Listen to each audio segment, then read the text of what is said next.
Prior to BioInnovate, I've had a varied academic and professional background anyway. I'm a doctor by training. I graduated from NUI Galway Medical School in 2006. After my internship, I spent some time in obstetrics and gynecology before leaving clinical medicine for a few years to study international relations. Really because I've had an interest in things that affect medicine and medicine effects, so it was an interesting break from clinical medicine. I then went back because I wanted more clinical experience and did my basic specialist training in general internal medicine, predominantly in Galway University Hospital. But I went back with a view to, I knew I would be moving into a non-clinical career after that. So it was a 2-year program. I went in for my clinical experience, but I knew I'd be moving on to a non-clinical post after that.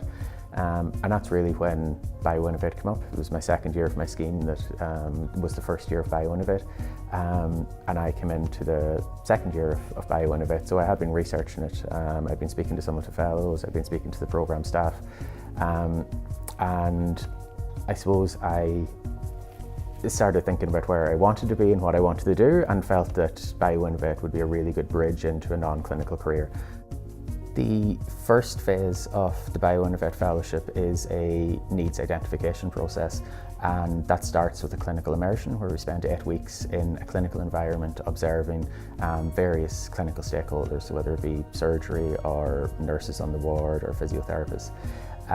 For me, I spent my career before joining BioInnovate being in that environment all day, every day, and really when I went in as part of the clinical immersion of BioInnovate, I had to go in and really discipline myself to not just take for granted what I'm looking at, that you have to look at absolutely every detail. We had to observe both what was working well and what seemed to not be working well.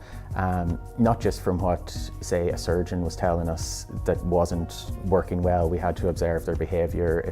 If they started to get annoyed at one point, we would ask them later, you know, you seem to get annoyed at this point. Was there an issue with the instrument? Was there an issue with the procedure at this point?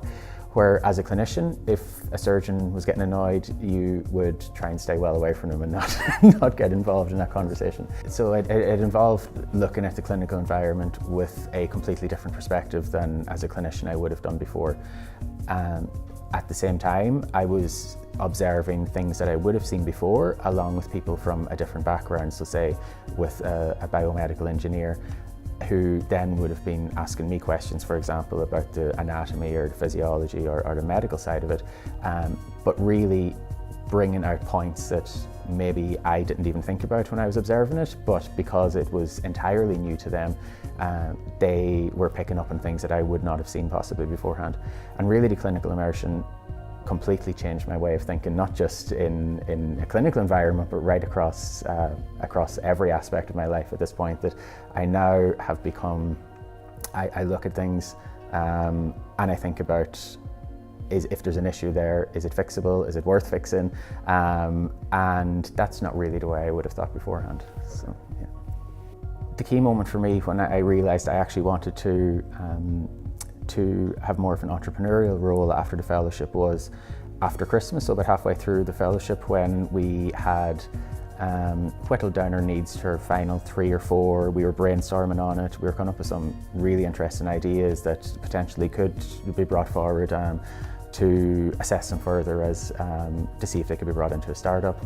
And just from chatting to all of the other fellows, seeing what they were going to do, there's a really nice environment where everyone is bouncing ideas off each other, seeing how could we do, what would be the best device to bring forward. And I suppose I just started thinking, I really want to do something like this as well. There's a huge energy here where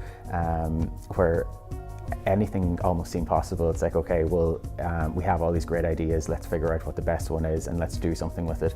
And I kind of just got swallowed up by that energy, and I suppose there are needs that I've identified myself from my own clinical background, from my own family background, and realised that there are needs in the area of rehabilitation that aren't being met.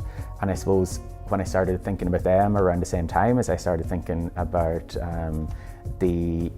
I suppose the entrepreneurial side of things that everyone else was moving into, that was really the point after Christmas where I really started thinking that I was going to make something happen myself.